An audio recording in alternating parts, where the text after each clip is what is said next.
All right, welcome everybody. I am here with Alexander Mercurs in London and with our friend in Italy, Simone Mariam. Simone, how are you doing? Where can people reach you? And we'll put the links down below underneath this video. So first, thank you very much for having me invited to your program. It's a real pleasure to be here again. Secondly, you can find me on Mittdolcino.com. We have a Telegram channel, we have a YouTube channel, and we have a Twitter account. So you can easily find us. But if you put everything below the box, it will be easier to find us. Let's say.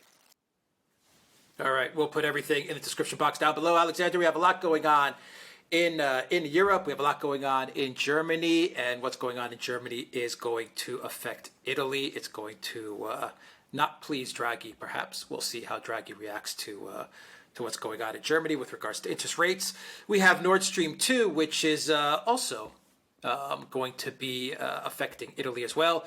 And we may dive into a discussion about Renzi, a very interesting character. And we may talk about Renzi as well as we progress through this video. So Alexander, what is going on in Germany? What's going on in the EU? How is that affecting Italy? And Simone, of course, will be adding a lot of context and information because he is in Italy on the ground and he has a good view of the situation in Italy. So Alexander, what's up? Well, I think before we actually discuss all of that, I'd like to make one quick observation, which is that many of our viewers will have seen that very interesting interview that Viktor Orban, the Prime Minister of Hungary, gave to Tucker Carlson. And one of the things that stood out to me is that Viktor Orban said exactly the kind of things we've been saying on the Duran, and which Simone has also been making, that the country to watch is Italy. Italy is in some way the pivot, and that he's looking, and people like him in Eastern Europe are looking to Italy to bring, if you like, Europe back to some kind of sense, because Italy has a kind of political and economic weight that the East European states do not have by themselves. So I just wanted to make that point because I thought it was a very interesting one. Anyway, we've had a quiet period in the EU. Things had seemed to be quieter a bit, and the situation in Italy seemed to be for a while a little bit more stable, with Mario Draghi now apparently well in control, and the situation in Italy, at least from the outside, looking a little bit more stable economically. But it now looks as if this is not going to continue for much longer, and the problems are building up. And they're building up now specifically in Germany, where we're supposed to be getting elections very soon. And it's been very interesting that Germany now is becoming increasingly affected by the European-wide inflation. Inflation in Germany is now running at 4%. That is very difficult for a lot of Germans to absorb because of the nature of the German economic model. And we're starting to see increasing pressure within Germany for the European Central Bank to stop QE and to start increasing interest rates because they feel they need that in order to compensate German savers for the fact that inflation has been high. And this is beginning to develop into an anti-Italian narrative in Germany. And I've been seeing some commentary in Germany saying that what the European Central Bank has been doing is that it's been carrying out QE principally and primarily to help Italy through its economic problems. So it's a monetary policy the European Central Bank has been pursuing, which is actually a disguised fiscal policy. The European Central Bank helping Mario Draghi, its former chair, its former governor, run Italy by soaking up Italian debt. And what the Germans want is for the QE by the European Central Bank to stop, and they want interest rates to rise.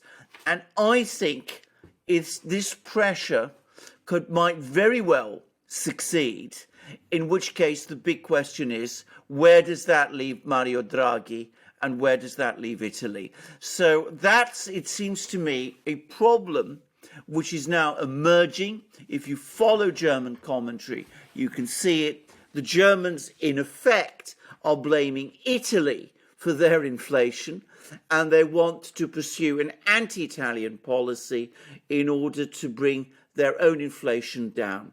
And we see again the contradictions in the European Euro system starting to increase. So I don't know what others make of that. I don't know what you think about that, Simone, and what would happen to Draghi's position if the European Central Bank withdrew its support and interest rates did indeed begin to increase. First, we are in Italy. We are used to an anti-Italian narrative from Germany. You know, we are used to it. We got used to this kind of things. Second, I'm not an economy expert, but what I can say is that we are, as Mittdolcino, very skeptical toward Draghi. Although we had some insights that Draghi could lead Italy toward a success or a rebalance of position within the EU. That's what our insight gave us. You know, like Draghi would rebalance the power in Europe. We don't know if he will be able to do it, but that's what we got from him, from these insights. We're very skeptical toward this position, because Draghi seems to be still. He doesn't talk to the country very much, and he seems not to be in need of the tax of Italian tax. So he's not requiring tax now. So the tax are blocked here now. So we think we are in front of us 4 scenarios. First, the Italian debts will be totally cancelled. The external debts, the external Italian debts, won't be asked anymore, so will be cancelled as well. The internal debts will be. They won't need the internal debts. I mean, like the pensions. They won't pay the pension anymore, because and the first, as you said, the hyperinflation will destroy the EU. That's what we're thinking. You know, that this hyperinflation will totally destroy the plans of Draghi and maybe of Germany. I don't know. That's what I think. What I find about this is that, yet again, the Germans are blaming everybody for the problems, the contradictions in a Euro structure which they created. They created the single currency. They were the people who insisted on it and who wanted everybody else to adopt it, and who got it to adopt it at the particular level that we now have, where, you know, Germany in a way has an inbuilt advantage and works against Italy and other EU countries in the south. At the same time, when the problems that creates, when that starts to feed through into inflation in Germany, it's not the Germans. Whoever say to themselves, well, you know, we got problems, we made mistakes, things are wrong, we need to look at this thing again. What they do is they come along and they blame Italy for it. And they're blaming Italy at the very time when the very person who was brought in to keep Italy, for me, within the Euro system and within the kind of EU system, who is Draghi, basically needs their help more than ever. So I think it is true that the European Central Bank has been helping Draghi. And when you said that Draghi isn't asking people for taxes, it's because he's been getting funding from the European Central Bank. But the Germans, who want Draghi to succeed, are now in effect demanding measures from the European Central Bank, which is going to undermine him. If there is an economic crisis in Italy, if interest rates rise, if QE tapers, what happens? Well, what is the political position? Who is able to take advantage of this? Would Draghi still have support, or would the two parties that we've been talking about, Salvini or the brothers, would they be able to move in and step in and pick up the pieces? So your question is it's complicated because everything is very confused now in Italy. I mean, at least I'm talking about my country. I mean, speaking about Salvini is not going to step in. He's not going to step in because he's already in. His party is part of the government. So I think that Giorgia Meloni is doing a fake opposition. That's what we think. You know, we think the whole institutions in Italy are, I don't know, collapsing. How can I describe? There's a total consensus from the institution in order to go against the people of Italy, either economically, either with this compulsory vaccination, either with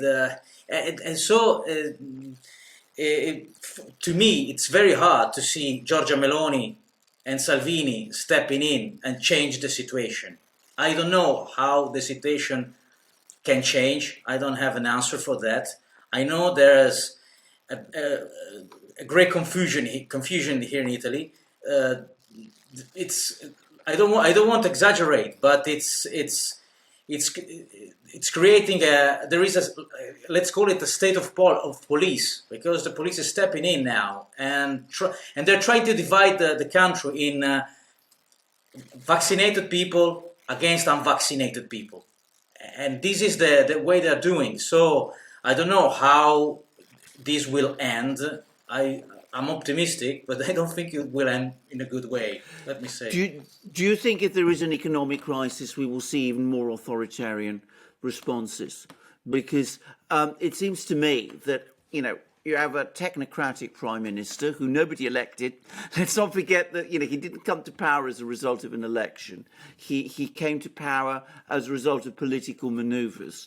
We have all the controls that you've been talking about, the divisions which we've seen in every other country in Europe and which are now increasing, with France becoming the place which is taking this to another level. Do you think that in an economic crisis, there would be a situation where the authorities actually intensified control even more? And what kind of form do you think that would take? I mean, if there were protests in Italy, how would they respond? I mean, like, the control is already here, you know. It's getting stronger and stronger every day. I have just one problem with this kind of power, you know, with this way of expressing the power. It's not based on actual facts, and there are many Italians that don't buy the narrative of the government. But it's not just 1 million, it's 25 million of Italians. So that's my problem. I don't understand how they will push these people, not just to get vaccinated, because it's not a problem, how they will push these people to comply with them. Because to make comply like few thousand people, it's fine. But how can you make comply like 20 million people? That's my problem, and I don't have a real answer for that. And the country is getting to a clash, you know, and the media are pushing for that. I don't know if in the UK or in Greece it's happening the same. But here they are really pushing for this separation. They are trying to separate people in categories, like vaccinated, unvaccinated. And with the introduction of the Green Pass, the COVID Pass, this is even worse. The situation is getting worse, because for some people, some ingenious people, is just like, yeah, the Green Pass, you go to the restaurant, that's it. But it's not that. It's not the case. We had a very beautiful interview with Vera Sharaf. I don't know if you know her, survivor, Holocaust survivor from New York. She's Romanian, and she explained us that this COVID passport, for her, in her memory, she reminds her to the prelude of the Holocaust. So that's how grave the situation, or how bad the situation I see how bad it is. That's my opinion. But at the end of the day, I'm an optimistic. So I think that it will get fixed at some point. Maybe we need to pass through a very small tunnel, but at the end I see a light, but I don't see how we get this light. That's my point. Is there any possibility? Can you first of all explain what the Green Pass is? Green Pass is like. Do you have in England? Do you have in the UK the Green Pass, the COVID passport? Do you have it there? We don't yet, but we're probably heading that way. But is it that? Is it a passport? We have it. We have it. It's the QR. It's the QR. Yeah, it's a QR code. Yeah, in some countries is more widespread, like in Italy. It's you can get it either with a PCR test or vaccination or a proof of that you passed the COVID, and in Italy it's been applied even with restaurants, with bars. You can get in, you can sit in if you don't have the Green Pass. You have problems with the gym, you need to show it. The teacher must show it at the entrance of the school. We have a compulsory vaccination for the health staff, the doctors, nurses, and so this is a big problem because it creates a fracture in the country. It creates separation, and as I said, the Vera Sharav interview I had, it gave me an insight with that, with this Holocaust. I'm not saying that we are heading toward that, but there is a big risk and the danger. We should, I think, we should see history. Well, indeed, absolutely. I mean, of course, Italy is a country where people have very great familiarity with authoritarian solutions in the past. Let's talk about the political forces in Italy, because of course there's the political forces that sustain Draghi. What about the Democratic Party, and what about Matteo Renzi, who is now trying to forge his own position individually? Is he still someone who, in the event that there was a crisis, might step in? Might he become Italian Prime Minister again? Because as I said before we did this programme, I have seen him in person, not speak to directly, but I heard him speak, and he did strike me as a very intelligent person indeed. He is a very intelligent person. He's very witty. He's very smart.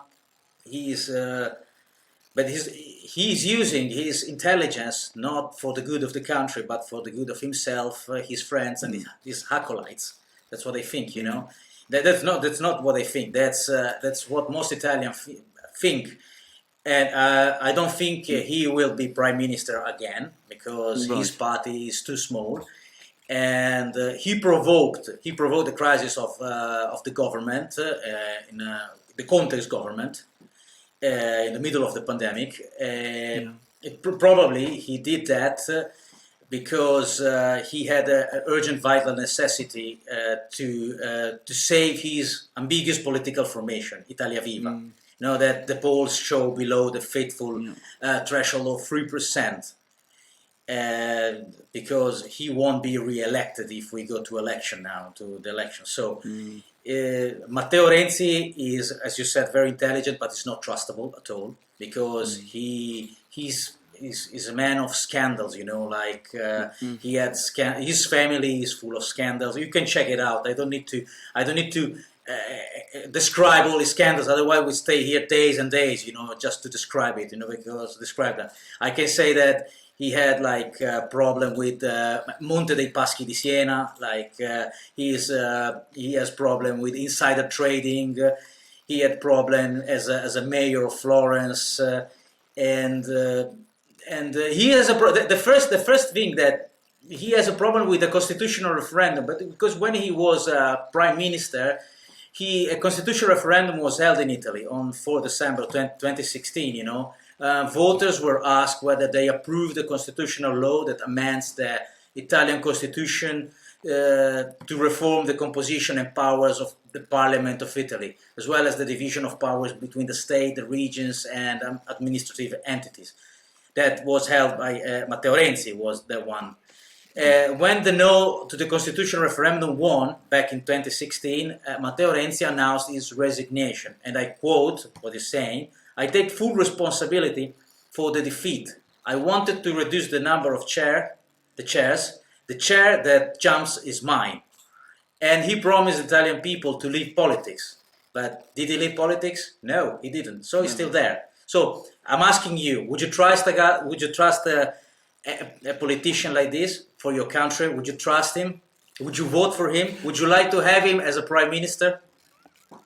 No. Well, can I just say, when I did see Renzi for myself, he reminded me incredibly strongly of Tony Blair, the former Prime Minister of Britain, both in politics, in mannerisms, in intelligence, in fluency, and all sorts of things. Most British people do not like Tony Blair. That's an understatement. They would certainly not want to see him anywhere close to government or power again. And yet, Blair continues to exercise enormous influence and power in Britain today. He's deeply unpopular, but he is still somehow very much someone you have to take into account. And I do wonder whether Renzi, who, as I said, it seems to me very much the Italian Blair, the Italian Clinton, he belongs to that sort of group of leaders whom Alex calls the Rat Pack, whether he has a similar kind of power in Italy today, a power that is behind the scenes, that is inverse relation to his enormous unpopularity, but nonetheless he still has levers to pull and wires to pull. It is a question if he's got some.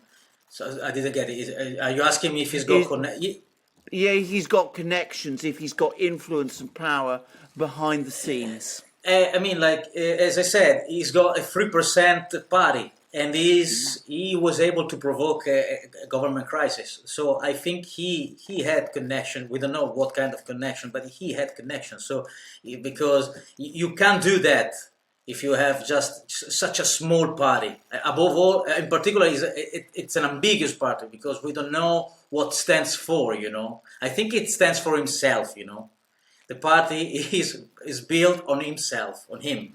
He's the leader, the head of this party, and I think he's trying to save his position, that's what he's trying to do, because it's unexplainable as a 3% party with no popularity at all, because no one would vote him for him.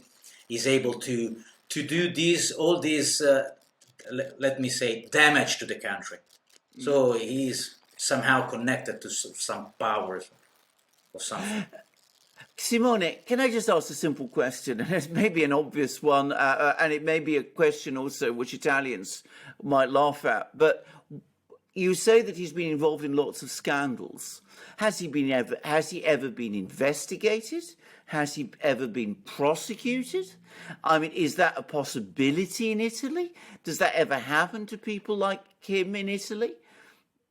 I mean, I remember Berlusconi was prosecuted, for example. I mean, is there any chance? Salvini? Or Salvini, exactly. I mean, is that ever going to happen to Renzi? He's been investigated, I think, but he's never been prosecuted, I suppose. So I think we have to go back to the connections. Yeah. That's why. Well, I mean, I mean, that's the point, isn't it? I mean, somebody who's able to function and operate and have all those scandals. I mean, you mentioned something like insider trading, for example. I mean, and is able to float around and still be, you know, in parliament, still lead a political party, still be an active political force. Well, that is a sign of power, because it is. I mean, you know.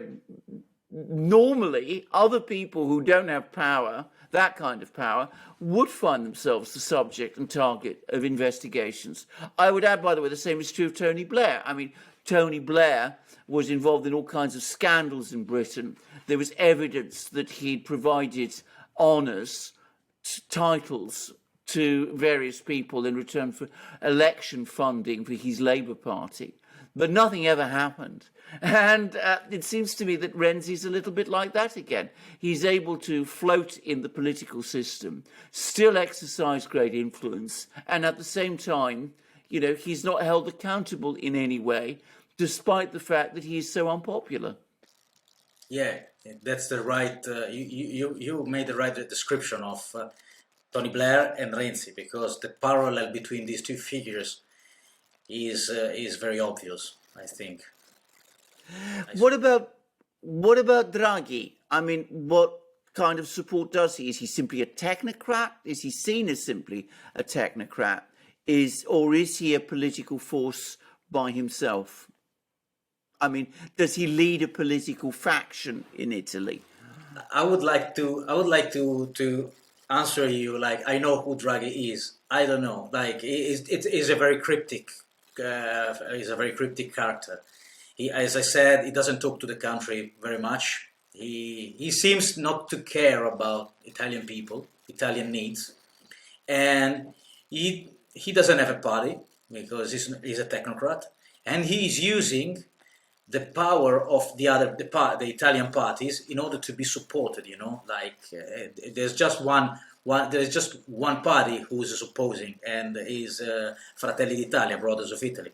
All the other parties are coalesced in order to support him, even though they have very different agendas. You know, these parties have very different agendas because the Northern League and the Democratic Party are completely different. You know, it's like day and night compared. But they're all there together in order to support him because he's been depicted as the savior of the country. I mean, I think that we've seen like such a disruption of my country, and at the same time we see a disruption of France, because the two guys in charge of these two countries come from a financial background. You know, Macron it's not a secret that Macron is a Rothschild guy. It's not a secret. You can read it on Wikipedia. You know, that works for the Rothschild Bank.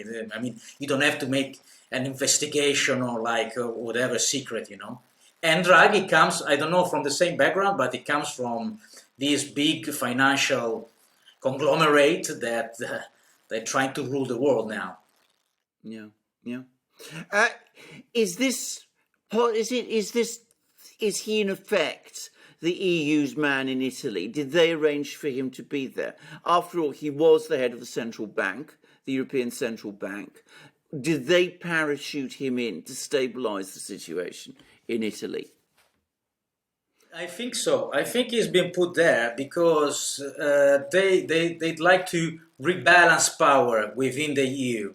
I mean, Italy, Draghi should make Italy great again. Sorry for using this term, but should rebalance Italy within the EU bloc and make his voice strong. Make Italian voice strong, because in the last 20 years we saw Italy was totally like disrupted. No one cares, you know, and it seems to be the black sheep of the Europe, you know, of the EU bloc. So I think the point is to put Italy on a different to move Italy on a different level, you know, to rise Italy up and make Italian voice strong and able to contrast the German power, you know, with France. I think that's what I think. It's very difficult now to say.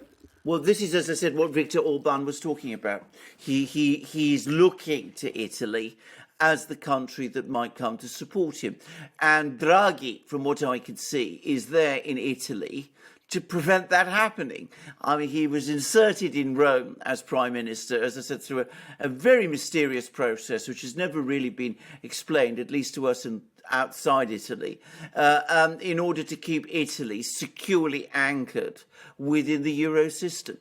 The question is, and this is where I come back to my original question right at the start of this programme, if the Germans, because of course the situation in Germany is now becoming very difficult with rising inflation, if they decide that, you know, this pump of support that's going into Italy has to be switched off, well, not to Italy, let me correct that, this pump of support that's going to Draghi himself, just to keep things in Italy stable for a little while. If the Germans have to do that, if the Germans decide to do that, then what happens? Does the house of cards in Rome collapse, you know, with Draghi going down with him? Is there a political crisis, or do we have this big authoritarian turn that you were talking about? I have to say, all the indications are at the moment that it will be the third, that we would see, as far as I can see, an even stronger attempt to tighten control. And that's perhaps something we should really discuss in more detail in a future programme. But if there were big protests in Italy, if there were big strikes, I mean, how strong is the political system, in your opinion, Simone, in facing those down? Would they be able to resist them? That's a good question. It's a complicated situation, and I think they are trying to raise an authoritarian state. They are doing it actually. But as I said, the point is, I see many oppositions here. I mean, it's like that's my point. I don't know. One thing is to organize a lockdown. When you say there's a problem with a pandemic, we're all gonna die. But after 1 year and a half, over 1 year and a half, it's very difficult now to convince many people that they don't want to comply. That's my thought, because you organize the lockdown, everyone stays home, that's it. But if you have to organize an authoritarian state without any popular support, because they don't have any popular at all. So I'm asking, how would they do? That's my question, because millions of Italians are not complying.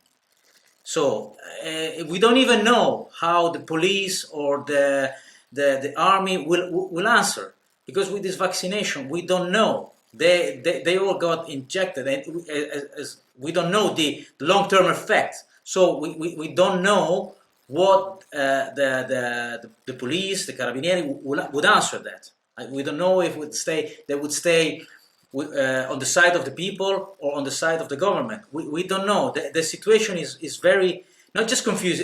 They are separate. They've been separating us, you know, with this media propaganda, and trying to divide us and try to raise a civil war. I suppose that's what they want. Yeah, I suppose. Simone, I'm going to suggest that one day we do a programme about the Italian army and the security forces, because I think that's a very big and very interesting topic in itself. And I'd be very interested to know whether in Italy the military has any political role, as it to some extent does in France, for example.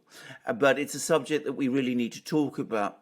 And we also need to talk about Italy's very large, extremely advanced military industrial complex, if you like, which produces some of the most effective weapon systems in the world, all the way from, you know, Beretta pistols all the way up to sophisticated tanks and aircraft and armoured vehicles and ships and missiles and all kinds of things. So that's absolutely a topic we need to talk about. But I think what we can say, I think, I don't know whether Alex has any particular more questions, but I think we've got an overall feeling that I think that this situation in Italy, which had seemed peaceful and stable for a few months, It's always a fragile and illusory peace. I think we're going to drift towards a more severe economic crisis in Italy very soon, and we could see a great deal of turbulence, which the political system isn't really adjusted towards, and with some very interesting people like Renzi in the background, but with no real political opposition at a sort of political level organised that reflects the feeling of the people of Italy as a whole. So I think, unless there's other points that other people want to make, do you have any further points to add, Alex? Any questions? Okay, so we should probably now touch upon Nord Stream and South Stream, and for that topic, Marco is joining us as well, who is an expert on this. This is his wheelhouse. So before we go to Marco, and Marco introduces himself, Alexander, we should now talk about Nord Stream, South Stream, Merkel's deal with Russia. I know Greece was affected by this. I definitely know Italy was affected by this. Nord Stream 2 is wrapping up. So Alexander, we'll go to you, and then you can pass it off to Marco. Marco can introduce himself, and then Marco can dig into this topic. So Alexander, first to you. Yes, I mean, can I just say we've now seen Nord Stream 2 is just about complete. It's going to start sending gas to Germany very soon, making Germany the big natural gas hub in Europe, receiving Russian gas. And of course, what happened was that there was supposed to be that pipeline across the Black Sea, going to the Balkans. I believe Italy was heavily involved in it, and it was blocked, and that was South Stream.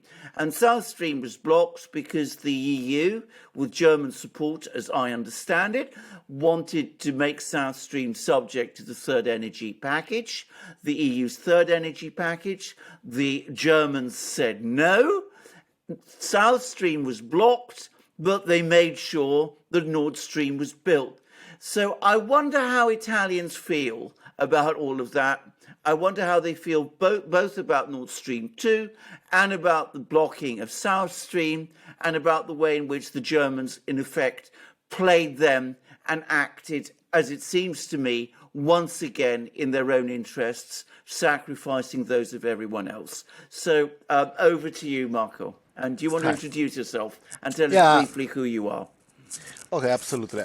Basically, I spent about 20 years of my career in working for the biggest utility in Europe, say the French biggest, the German biggest, the Italian second biggest, also working with Russian. Basically, it is quite clear the situation because I can give you a view from an insider, okay? The South Stream had to be a connection between the Russian gas, okay, going to the Italian hub, because at that point Italy had to be the hub, the European hub for gas. This was built thanks to basically ENI and all the connection that ENI had, especially after the participation of Italy to the invasion of Middle East, of Iraq, okay, because we never have to forget that in 2004 Italy decided to join US in the Iraq invasion, basically. Instead, Germany and France decided to stay out of this, okay? So basically the project was to have a kind of connection of Russian gas going to Italy, because Italy at that stage used to be the say the partner, the official partner of United States, of the Anglo-Saxon alliance, okay, for energy, okay. Everything was going smoothly up to the arrival of Mr. Obama, and all the changes that happened after 2008, 2011. At that stage, if you check the timeline, you see that after the invasion of Libya, okay, by the coalition, the Clinton coalition, I would say, everything was more or less going smoothly. Then Libya was taken out of Italy. Libya used to be the most advanced at that stage country in Africa in terms of standard of living. Okay, one of the most advanced because South Africa used to be very rich, but with a lot of internal problems. Okay, after Libya was taken out from the Italian universe, I would say, then everything happened. Okay, everything happened. It is clear why, because South Italy had to be through South Stream the hub for gas for Europe. Imagine that today the biggest pipeline coming from Libya, coming from Algeria, coming from Tunisia, okay? ENI has discovered the biggest gas field in the Mediterranean. This is the Zohr one. Before, ENI had discovered one of the biggest oil and gas field in Kazakhstan, okay? So ENI was really a superpower thanks to a very specific company that is called Saipem, that is a sister company of ENI that now is partly separated, that is very proficient in finding oil and gas all over the world. Saipem had all the work for the South Stream were allocated to Saipem, okay, that basically was a company very close to ENI. When all the mess happened, first in Libya and then with South Stream that was cancelled, okay, after it seems an agreement between Greece and Putin, Russia, and Mr. Merkel in order to avoid, it seems, okay, the exit of Greece from the euro. Then you can maybe add something about that. What happened? Basically, the South Stream was completely cancelled, totally cancelled, okay, as a project. Now Nord Stream basically was a substitute. Nord Stream was stuck for ages, okay, in the northern part of Germany, because nobody wanted Germany to get a direct link with the Russian gas. There is a Kissinger geostrategic theory that is very clear if you read the book Diplomacy, okay?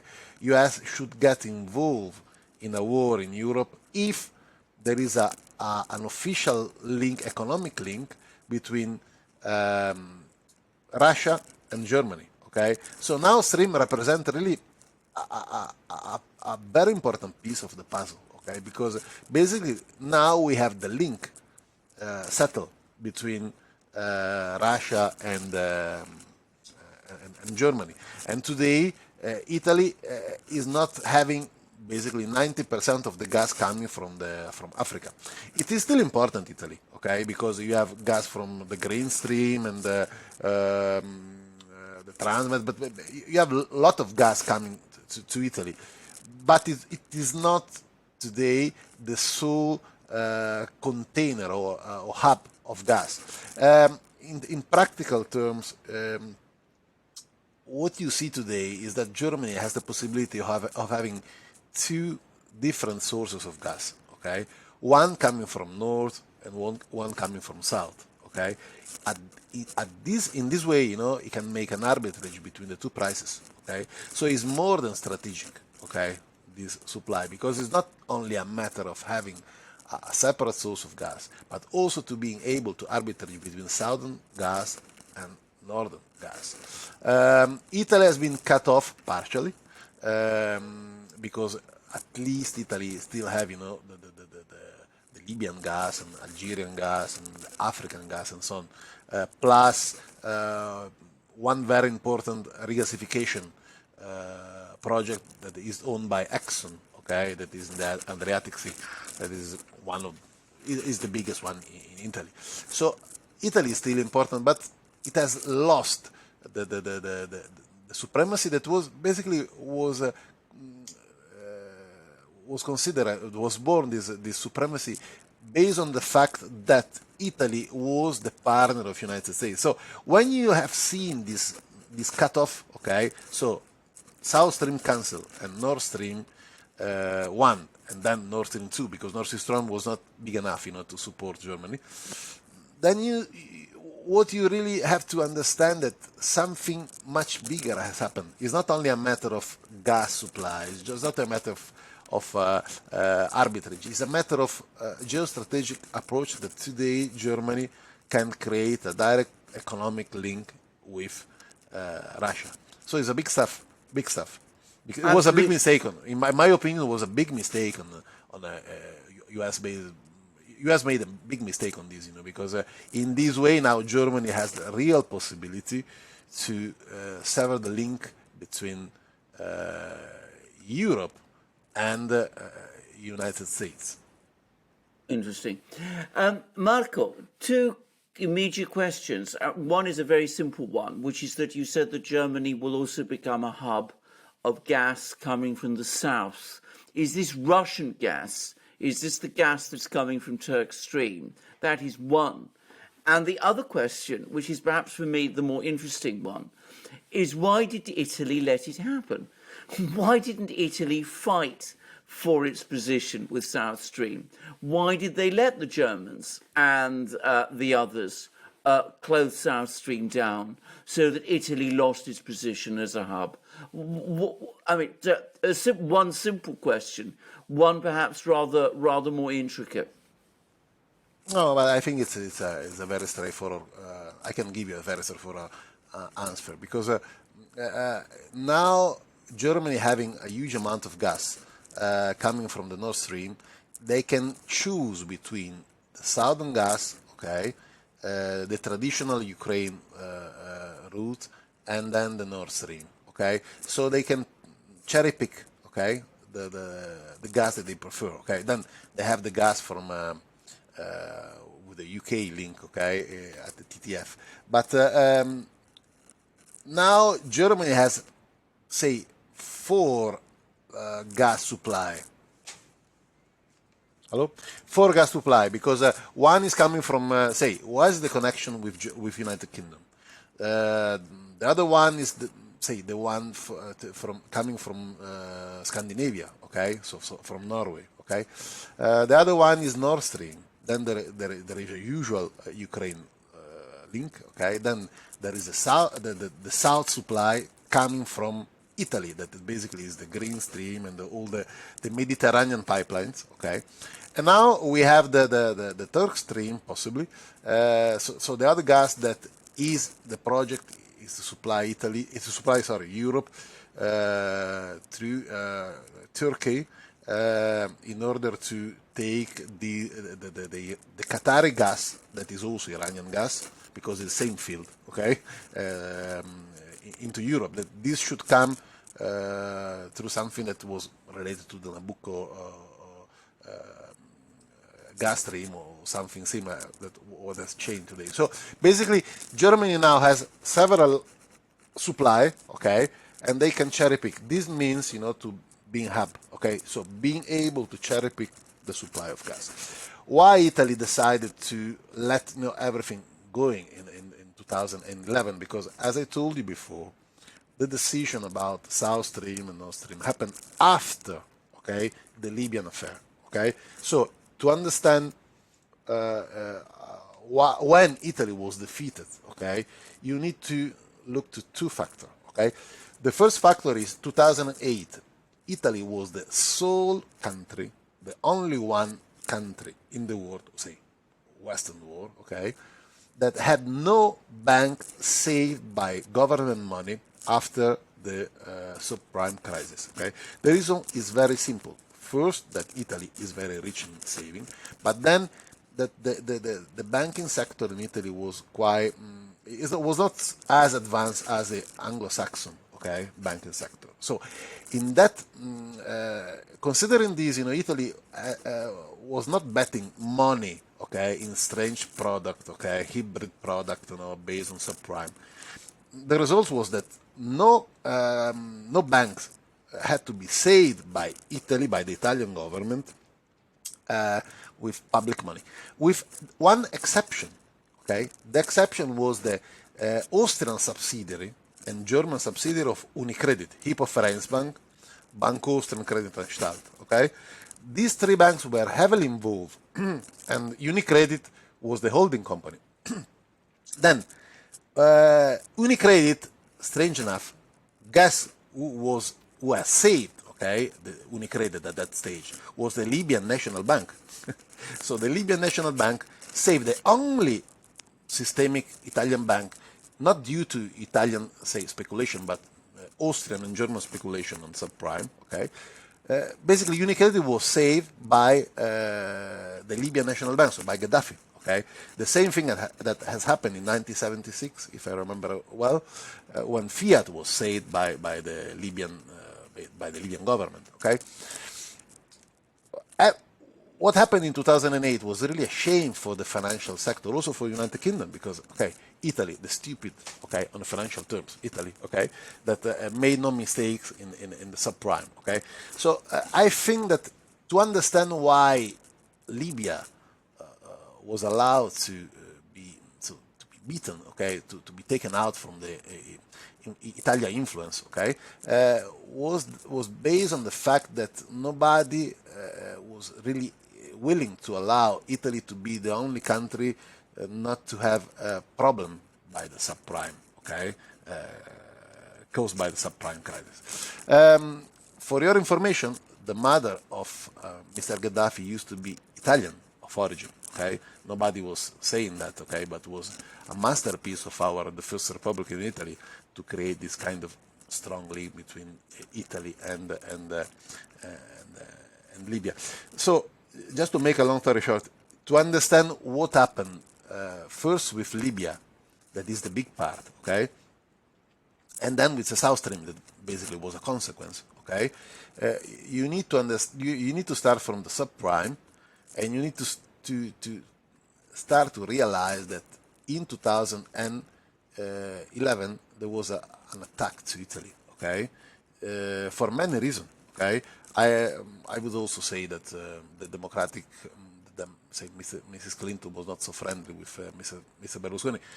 Also, I understand her, because Mr. Berlusconi was not behaving in the proper way, in my opinion, okay, at that stage, especially with Obama and so on. But I think that it was a matter of interest. Italy used to be a prey for centuries, okay, and in 2010 started to be a prey again. So first lost Libya, and now and then lost, the South Stream.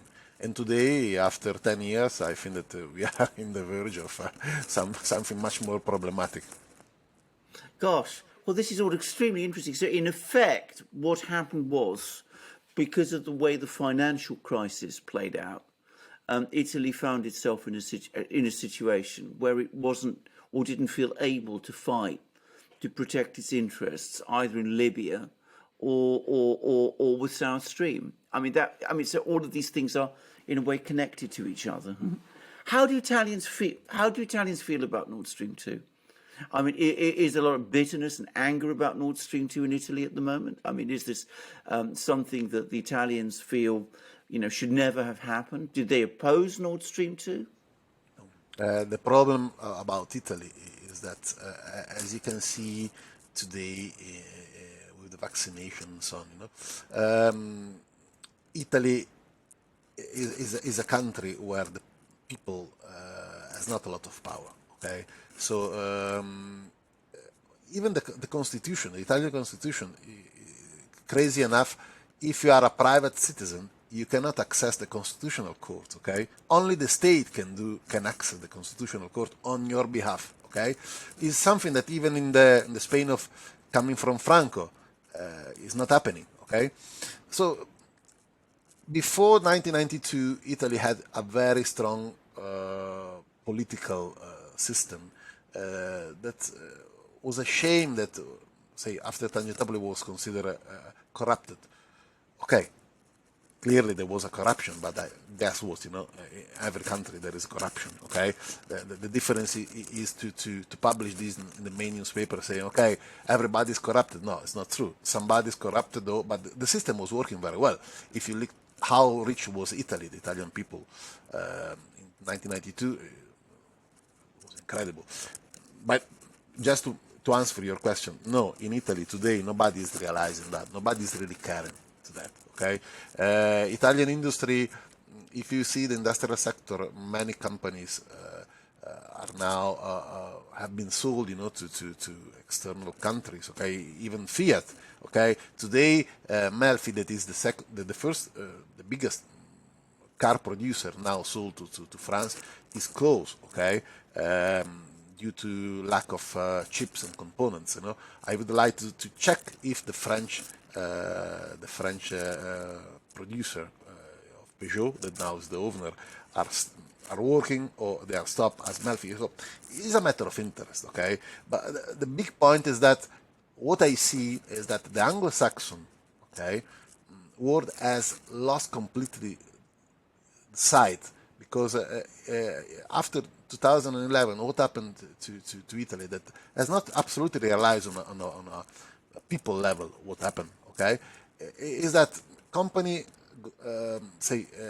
they have been sold to external competitor. And Italy, and Fiat is an example that is huge.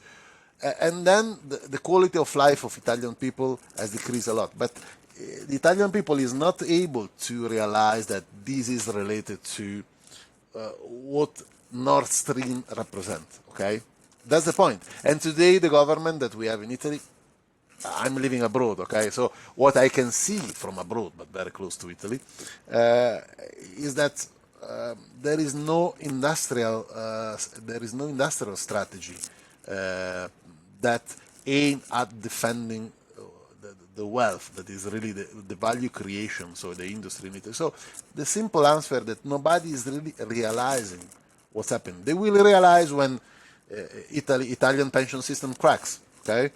Just a matter of time, because I don't know, just to give you three numbers, okay? In Italy we have, because I should also get pension from Italy. We have 23 million pension paid by the state, 22 million employed people, and 17 million people that are retired. Okay, so somebody is getting more than one pension. But as you can understand, 23 million pension paid by the state and 22 million employed people, the system is broken. It's just a matter of time, Gosh. Well, Marco, I think that has been an extraordinarily interesting program, and you've given us a lot to think about, and you've explained a lot of things which certainly I hadn't understood. I think we have perhaps going to stop there, unless Alex has some points he wishes to make. Alex? No, let's wrap it up there, and let's do another follow-up video at a later date, so we can continue to explore what's going on in Italy. Yeah, excellent, because this is very interesting, and it shows us also the power play that takes place within the EU, and the way in which the Germans have managed to leverage their position, and the way in which countries like Italy, which had a very strong position before, have seen that eroded, and find it difficult to resist what happens. Marco, yours been an enlightening program. Thank you very much. And Simone, always a pleasure to be with you on these programs. Thank you very much, guys. You're welcome. Bye. thank you, Simone. Thank you, Marco. Take care, everybody.